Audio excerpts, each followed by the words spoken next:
Imagine waking up every morning with weights strapped to your arms, your legs, your chest. You open your eyes, and the ceiling you've seen 1,000 times looks foreign, like you're seeing it for the first time, but not in a good way. The sun is shining, birds are singing, and someone somewhere is genuinely excited about Tuesday. That's not Tuesday. That's depression. Today we're talking about something that affects more people than you might think, because the odds are pretty high that either you or someone you know has experienced it. We're diving deep into depression, what it is, what it looks like, how common it really is, what triggers it, the different types, myths versus facts, treatment options, and how to help a friend or yourself. This is What Is. Let's get into it. What is depression? Alright, let's start with the basics. What actually is depression? Depression is more than just feeling sad or having a bad day. It's a mental health disorder that affects how you feel, think, and handle daily activities. To be diagnosed as major depressive disorder, symptoms must be present for at least 2 weeks, and they have to significantly impact your life. We're talking about a persistent feeling of emptiness, hopelessness, or just nothing. Yeah, nothing. Sometimes depression isn't feeling too much, it's feeling nothing at all. The clinical definition? Depression is a mood disorder characterized by persistent feelings of sadness, loss of interest, and a range of other emotional and physical symptoms that interfere with daily life. Now here's where it gets interesting. Depression isn't a one-size-fits-all experience. It doesn't look the same for everyone, and that's part of why it's so misunderstood. What does depression actually look like? So what does depression actually look like? Grab your coffee. Actually, maybe don't, because you might not have the energy to lift it. We'll get to that. Depression looks like someone who still goes to work, still smiles in photos, still says "I'm fine" when asked how they're doing. That's the thing about depression. It's an invisible illness. You can't always see it. The symptoms vary, but let's break them down. Emotional symptoms include persistent sadness, anxiety, or emptiness, feeling hopeless or pessimistic. Irritability. Yeah, depression can make you angry, which surprises a lot of people. Guilt, worthlessness, and difficulty thinking, concentrating, or making decisions. Physical symptoms are where it gets tricky. Changes in appetite, either not eating or eating everything in sight. Sleep disturbances, insomnia, or sleeping too much. Fatigue and loss of energy. Physical aches and pains that don't seem to have a medical cause. And movements, either restlessness or speaking and moving slower than usual. Behavioral symptoms might include withdrawing from friends and activities you once enjoyed, neglecting responsibilities, decreased productivity, and in severe cases, thoughts of death or suicide. Here's something important. Not everyone with depression experiences all these symptoms, and the severity matters. Some people function reasonably well with depression, holding down jobs, maintaining relationships, while others struggle to get out of bed. There's a meme that floats around the internet. Depression is wanting to do things, but not being able to do them. And honestly, that's pretty accurate. It's not laziness. It's not weakness. It's a legitimate medical condition that makes everything, from showering to answering a text, feel like climbing Everest in flip-flops. How common is depression?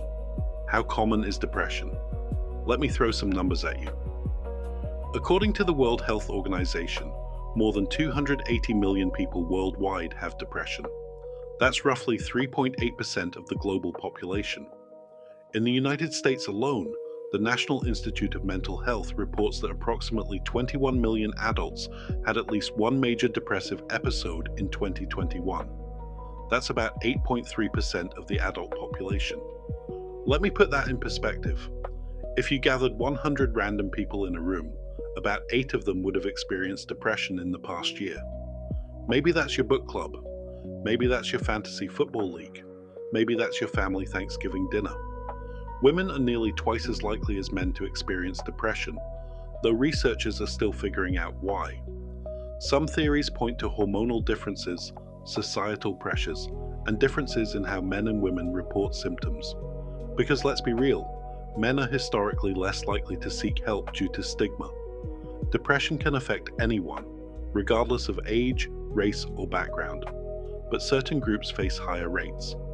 LGBTQ plus youth, for example, experience depression at significantly higher rates than their heterosexual peers.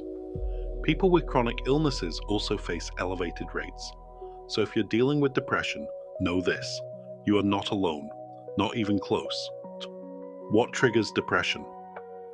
Here's the thing: depression doesn't always have a clear cause. Sometimes it just shows up, like an uninvited guest who won't leave. But there are common triggers and risk factors. Biological factors play a role. Family history increases your risk. Imbalances in brain chemicals, specifically serotonin, norepinephrine, and dopamine, contribute to depression. And your physical health matters. Chronic conditions like diabetes, heart disease, and thyroid disorders are linked to higher depression rates.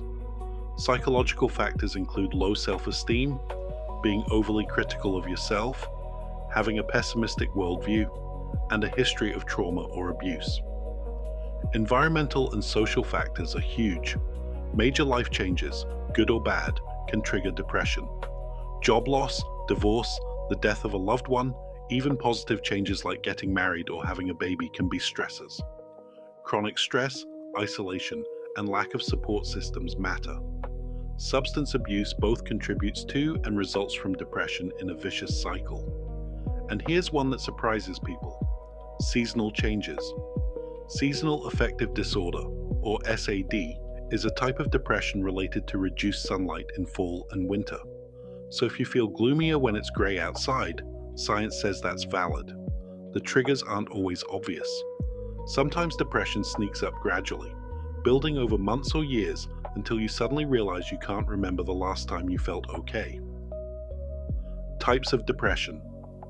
Let's talk about the different types of depression, because just like ice cream comes in flavors, so does depression. Major depressive disorder is what most people think of when they hear depression. It's characterized by severe symptoms that interfere with daily life for at least 2 weeks. This is the classic version: intense sadness, loss of interest, all the symptoms we discussed. Persistent depressive disorder, dysthymia, is a milder but longer-lasting form. Symptoms are less severe, but persist for 2 years or more. It's like depression with a subscription plan. It just keeps going. Bipolar disorder involves alternating episodes of depression and mania, periods of extremely elevated mood, energy, and activity. Sometimes the depressive episodes are indistinguishable from major depressive disorder, which is why bipolar disorder is often misdiagnosed. Seasonal affective disorder we just mentioned, depression that follows a seasonal pattern, typically worsening in winter. Postpartum depression affects new mothers after childbirth. It's not just the baby blues, which are milder and short-lived. Postpartum depression is more severe and can interfere with mother-infant bonding and daily functioning. Premenstrual dysphoric disorder is a severe form of premenstrual syndrome that involves depressive symptoms in the week or 2 before menstruation. Atypical depression is a subtype with specific symptoms like significant weight gain, increased appetite, sleeping excessively, and mood reactivity, meaning your mood can improve in response to positive events. Melancholic depression is a severe form with distinct symptoms: loss of pleasure in all activities, distinct quality of depressed mood, worse in the morning, early morning awakening, and physical symptoms like excessive guilt. Psychotic depression combines severe depression with psychotic symptoms like delusions or hallucinations. That's a lot. But the takeaway is, depression isn't monolithic. It shows up in different ways for different people, which is why treatment isn't one size fits all either. Before we move on, if you're finding this video helpful, hit that like button. Subscribe if you haven't already, because there's more good stuff coming. And if you know someone who needs to see this, share it with them. Mental health info is for everyone. Okay, let's keep going. Myths versus facts. Now let's address some myths versus facts, because there's a lot of garbage information floating around out there. Myth: Depression is just being sad or lazy. Fact, depression is a medical condition, not a choice or a character flaw. You can't just cheer up any more than you can cheer up someone with diabetes. The National Institute of Mental Health clearly classifies it as a serious mental illness. Myth, only weak people get depressed. Fact, depression doesn't discriminate. It affects people of all ages, backgrounds, and strength levels. Abraham Lincoln, Winston Churchill, Princess Diana, Jim Carrey. They all reportedly experienced depression. Being strong doesn't make you immune. Myth, depression is just a phase. You'll get over it. Fact, for some people, depression may resolve relatively quickly with treatment. But for others, it's a chronic condition that requires ongoing management. Comparing your experience to someone else's is like comparing apples to existential dread. Myth, talking about depression makes it worse. Fact, actually the opposite is true. Suppressing emotions tends to worsen mental health. Talking about depression reduces stigma and helps people seek help. There's a reason therapists exist. Myth, antidepressants are addictive or change your personality. Fact, antidepressants aren't addictive in the way substances are. They don't create cravings or physical dependence. They also don't change your personality. They help you feel more like yourself again. And the zombie trope? That's more fiction than fact, though finding the right medication can take time. Myth, you need to have a reason to be depressed. Fact, depression doesn't always have an obvious cause. Sometimes it's purely biological. You could have the perfect life, a great job, loving family, adequate serotonin, and still struggle. That's the nature of the beast. Myth, depression only affects women. Fact, while women are diagnosed more frequently, men experience depression too. Men are just less likely to seek help due to societal expectations, which is why male depression often goes unreported and can have devastating consequences. These myths matter because they prevent people from seeking help. They create shame where there should be understanding. So let's do our part in spreading facts, not fiction. Treatment. Let's talk treatment. Because depression is treatable. That's important to say out loud. Depression is treatable. Psychotherapy, or talk therapy, is one of the most common treatments. Types include cognitive behavioral therapy, CBT, helps identify and change negative thought patterns and behaviors. It's like training your brain to think differently, kind of like installing new software. Interpersonal therapy focuses on improving relationships and communication skills. Psychodynamic therapy explores how past experiences and unconscious patterns affect current behavior. Medication is another option. Antidepressants work by balancing brain chemicals. SSRIs, selective serotonin reuptake inhibitors, are commonly prescribed. Drugs like Prozac, Zoloft, and Lexapro. SNRIs, serotonin norepinephrine reuptake inhibitors, atypical antidepressants, and other classes exist too. Finding the right medication can take time. It's often a process of trial and error. Lifestyle changes aren't a replacement for professional treatment, but they can help. Regular exercise, which releases endorphins and improves brain health. Sleep hygiene, getting consistent, quality sleep. Balanced nutrition, reducing alcohol and drug use, mindfulness and meditation practices, setting small, achievable goals. Alternative and complementary treatments include things like light therapy for seasonal affective disorder, acupuncture, and yoga. These work best alongside traditional treatment, not instead of it.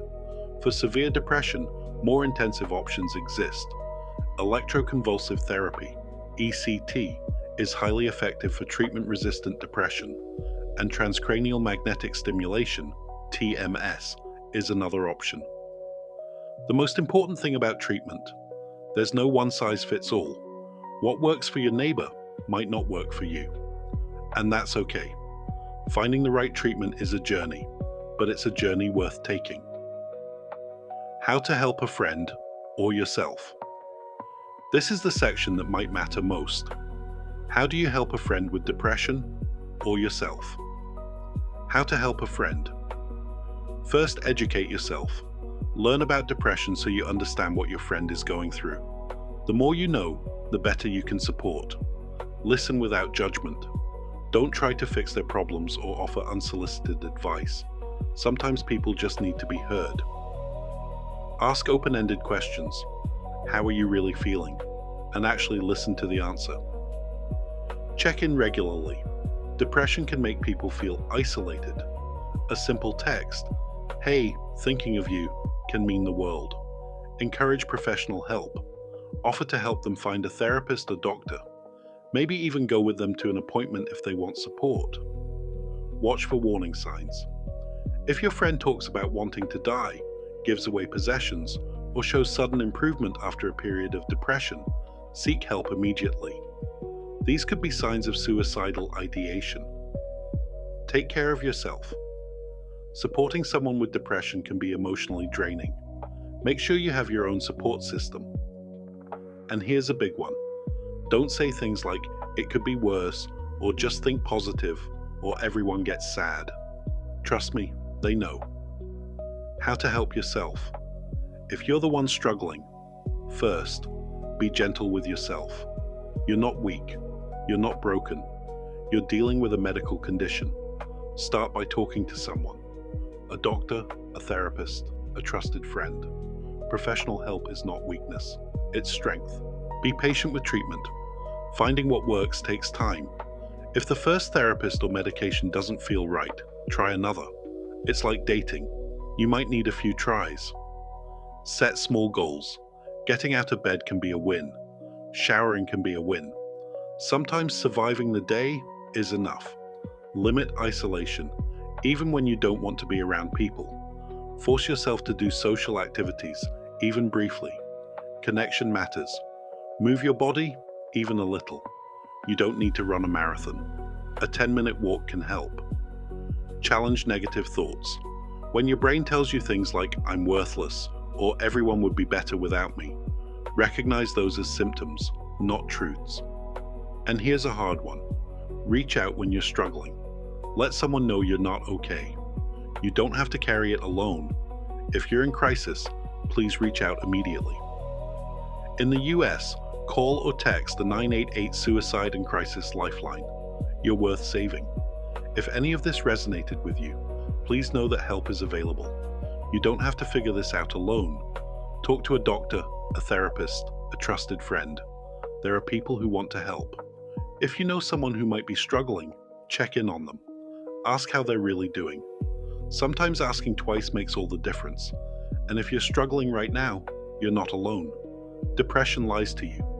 It tells you that nobody cares, that you're a burden, that it won't get better. Those are lies. The truth is, you matter. Your life has value, and things can get better. Now for the fun part. Let's end with a bonus fact. There's a phenomenon called depression contagion, or emotional contagion in social networks. Research shows that depression can spread through social connections, like a cold, but for your mood. A 2009 study published in the journal Archives of General Psychiatry found that depression spread through social networks, with people more likely to become depressed if their friends, siblings, or spouses were depressed. The effect extends up to 3 degrees of separation, so your friend's friend's friend could influence your mental health. On the flip side, happiness also spreads, and community, connection, and support can create a protective buffer. So surrounding yourself with positive, supportive people isn't just nice, it's actually good for your mental health. Choose your circle wisely. That's it for today, everyone. Thanks for watching What Is. If you enjoyed this video, hit subscribe, leave a comment, and share it with someone who might need it. I'll see you next time. Take care of yourselves and each other.